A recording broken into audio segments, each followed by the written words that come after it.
तो स्वागत है दोस्तों। तो आप ब्लॉगर प्रिंस के एक नए ब्लॉग में। आज के ब्लॉग में बहुत ही इन्फॉर्मेटिव वाला ब्लॉगिंग है मेरा। मैंने आपको मेरे प्रीवियस ब्लॉग में बोला था कि कुछ बहुत ही यूनिक आने वाला है इस बार। आज इस बार आया हुआ है हमारे एजुकेशन सिस्टम में चेंज। मुझे पहले से ही लगा था कि एजुकेशन सिस्टम के अंदर कुछ चेंजेस होने वाले, तो मैंने सोचा था कि नेक्स्ट ब्लॉग इसी के ऊपर बनाऊंगा। और ये लीजिए हो गया, आ गया। हमारे शिक्षा मंत्री ने हमारे एजुकेशन सिस्टम में 34 साल के बाद बहुत ही बिग चेंजेस किए हुए हैं। वो चेंजेस मैं आपको आज बताने जा रहा हूँ। तो प्लीज़ वीडियो को पूरा देखना, तो आपको बहुत ही हेल्पफुल रहेगा ये वीडियो। और हमारे एजुकेशन सिस्टम में क्या क्या चेंजेस हुए वो आपको पता चल जाएगा। तो वीडियो को पूरा देखिए। तो चलिए वीडियो को स्टार्ट करते हैं। हमारा सबसे पहला बड़ा बिग चेंजेस हुआ है कि हमारा अभी तक जो स्ट्रीम चल रहे थे वो 10+2 के बेस पे हमारी स्ट्रीम चल रही थी, लेकिन अब पूरा चेंज हो गया है। अब 12वीं तक की पढ़ाई की स्ट्रीम 5+3+3+4 में बांटी गई है। इसमें जो पहले के 5 साल होंगे, जो मतलब पहले के फाइनल, वो बेस होगा उनका फंडामेंटल जो है ना, वो मतलब फाउंडेशन स्टेज मानी जाएंगी उसके। इस दौरान छात्रों के लिए जो मजबूत नींव तैयार की जाएगी, और इसका प्रोग्राम NCERT के द्वारा मतलब उसका प्रोग्रामिंग किया जाएगा, उसका जो भी कुछ होगा वो। और उसमें कुछ प्री प्राइमरी के 3 साल और पहली और दूसरी के 2 साल, ऐसे टोटल 5 साल। और इसमें खेल कूद का भी ध्यान रखा जाएगा, जो कि पहले की तरह नहीं रहेगा। किताबों का बोझ वो जितना ज़्यादा नहीं रहेगा, खेल कूद के साथ इनको 5 साल पढ़ाया जाएगा। ये हमारा सबसे पहला बिग चेंजेस है। मतलब अभी जो स्टार्ट करेंगे ना, हमारे जो भी एडमिशन लेंगे ना, उनके लिए बहुत ही अच्छा होगा स्टार्टिंग एजुकेशन। और अपना 3 से 5 तीसरे से 5वीं के अंदर उनको फ्यूचर के लिए भी उनको अपना क्या बोलते हैं स्टार्ट करेंगे, प्रोत्साहित करेंगे। और अपना दूसरा जो है 3 साल, जो उसे मिडिल स्टेज बोला जाएगा। मिडिल स्टेज के अंदर कक्षा 6 से 8 की पढ़ाई की जाएगी। इस स्टेज में छात्रों को नए पाठ्यक्रम के हिसाब से पढ़ाया जाएगा। और बाद में आगे आता है 9 से 12वीं तक की लास्ट स्टेज की पढ़ाई होगी ये। इसके अंदर कोई छात्रों के लिए जैसे कोई शिक्षा है, मतलब कोई सब्जेक्ट के लिए उनको रिलेटेड उसको प्रेरित किया जाएगा, उनको इसको इंफॉर्मेशन दी जाएगी इन स्टेज में। और एक सबसे बड़ा चेंजेस है कि अब स्कूल में पहले जैसा स्ट्रीम सिस्टम मतलब नहीं। दूसरा एक चेंजेस आया, कोई स्ट्रीम सिस्टम नहीं रहेगी इसके अंदर। अगर कोई फिजिक्स का स्टूडेंट है, अगर वो आर्ट्स की पढ़ाई करना चाहता है तो वो कर सकता है। कोई साइंस का स्टूडेंट है, उसे कॉमर्स का सब्जेक्ट करना है तो वो कर सकता है। आर्ट्स का छात्र बायोलॉजी की पढ़ाई करना है तो कर सकता है। ये उसमें क्या पूरे आपके सब्जेक्ट्स जो होंगे वो आपके हिसाब से उसमें चेंजेस करके आप खुद सिलेक्ट कर सकते हैं। इसमें कुछ है कि अगर कुछ सब्जेक्ट उसके अंदर होंगे तभी होगा, लेकिन इसमें कुछ कभी क्लियरेंस नहीं आया है कि हाँ ये चीज़ होने वाली है या नहीं होने वाली।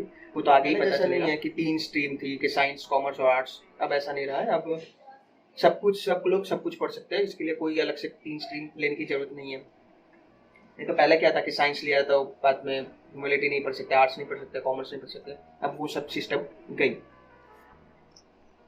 और हाँ, जो 1 से 5 तक की जो कक्षा की पढ़ाई होगी वो आपकी स्थानीय भाषा, मतलब जो अपना मातृभाषा है उसी में होगी। जो इंग्लिश का जो बोलबाला था वो अब खत्म होने वाला है। जो प्राइवेट स्कूल्स वाले बहुत इंग्लिश करते थे वो नहीं रहेगा।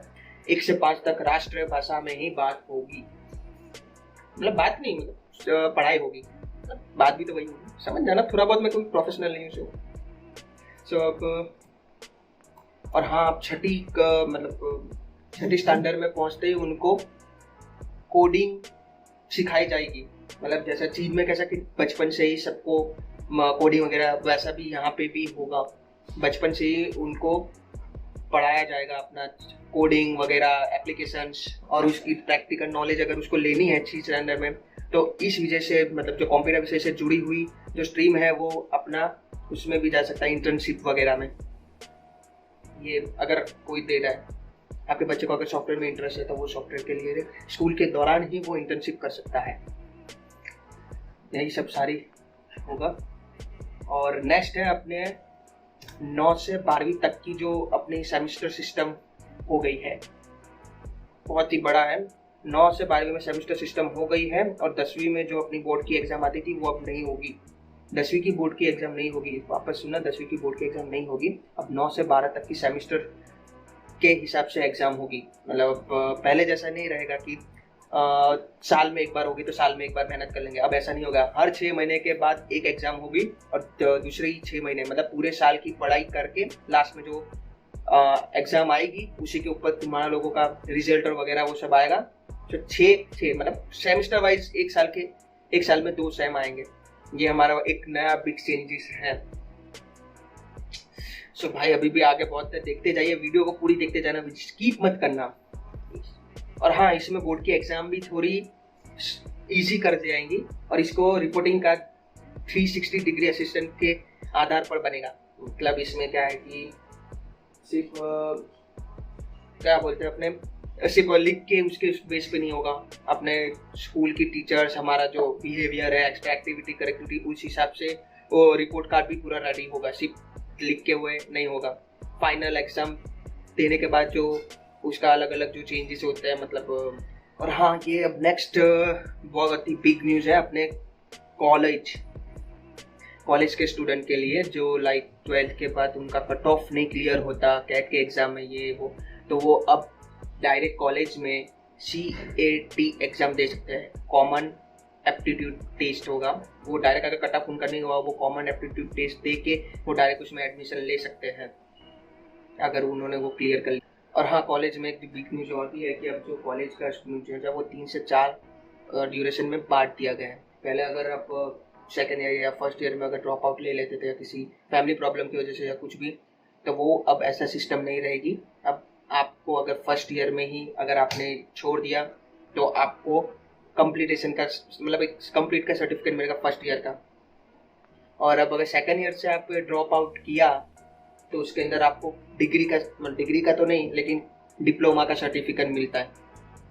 डिप्लोमा जो है ना, डिप्लोमा होता है उसका जो है। और बाद में अगर थर्ड ईयर में अगर आपने पूरा कंप्लीट किया है, मतलब 3 साल की पढ़ाई छोड़ते हो या बैचलर डिग्री आपको मिलेगी 3 साल के अंदर। 3 साल के बाद तो ऑब्वियसली मिलने ही वाली है। और चौथे साल में अब डिग्री या मास्टर डिग्री उस हिसाब से प्रोजेक्ट है आपका जो होगा, उस हिसाब से सब पूरी सिस्टम्स होंगी। हाँ, इसे नाम दिया हुआ है मल्टी एंट्री और मल्टी एग्जिट नाम दिया गया है गवर्नमेंट की तरफ से। मतलब जब चाहे आप एंट्री ले सकते हैं, जब चाहे आप बाहर जा सकते हैं। अब पहले जैसा सिस्टम नहीं रहा गुरु। देखिए आप वीडियो, बहुत सारी इन्फॉर्मेशन है। और इस नई शिक्षा नीति पे आज हमारे शिक्षा मंत्री ने क्या कहा वो आप सुन लीजिए। मैं दिखा रहा हूँ आपको, वीडियो प्ले कर रहा हूँ। दुनिया में शायद इससे बड़ा परामर्श विचार विमर्श कभी नहीं हुआ होगा। इतना बड़ा नवाचार ये दुनिया के लिए एक उदाहरण है। जब किसी नीति पर देश के कोने कोने से, अभिभावकों से, छात्रों से, अध्यापकों से, विशेषज्ञों से, शिक्षाविदों से, राजनीतिज्ञों से, जनप्रतिनिधियों से और यहाँ तक कि 1,25,000 ग्राम समितियों से विचार विमर्श किया गया हो। यह बेहद महत्वपूर्ण है क्योंकि 34 साल से शिक्षा नीति में परिवर्तन नहीं हुआ था और इसलिए आज का ये जो परिवर्तन है और जो नई शिक्षा नीतियां है, मुझे विश्वास है कि पूरा समाज और सभी देशवासी इसका स्वागत करेंगे और दुनिया के शिक्षाविद भी इसको निश्चित रूप से सराहना करेंगे।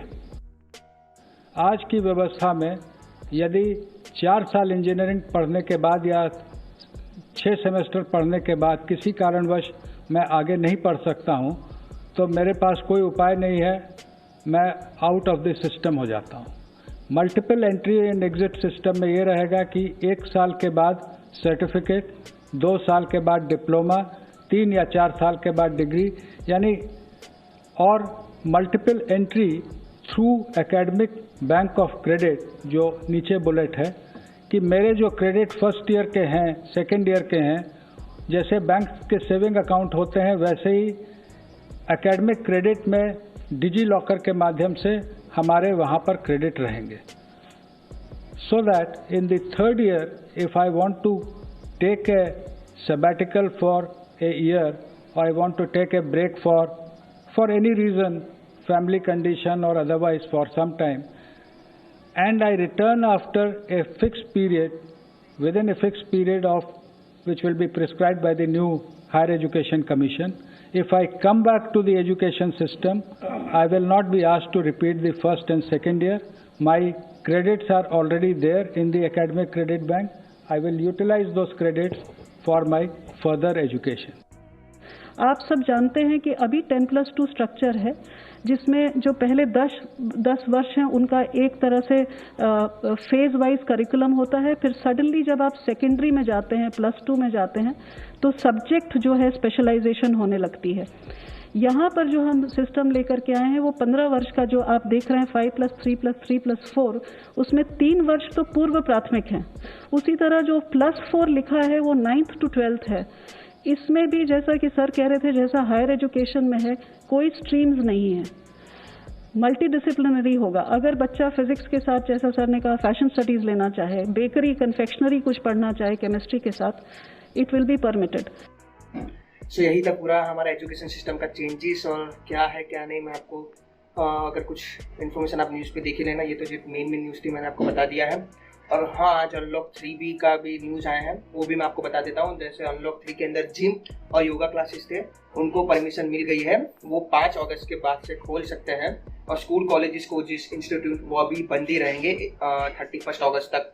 और अपना अभी सिनेमा हॉल्स, थिएटर, बार, वो तो अभी क्लोज ही रहेगा, उनका कोई डेट भी नहीं है कि इधर तक क्लोज रहेगी या कुछ भी। सो ये थे अनलॉक 3 के कुछ न्यूज़ जो मैंने आपको बता दिए। सो मुझे बताइए आज का व्लॉग आपको कैसा लगा, और आपको ये इन्फॉर्मेशन अच्छी लगी हो तो प्लीज़ अपने फैमिली ग्रुप के अंदर, फ्रेंड्स ग्रुप के अंदर, कलीग्स को सारे को शेयर कीजिए, इस वीडियो को वायरल कर दीजिए।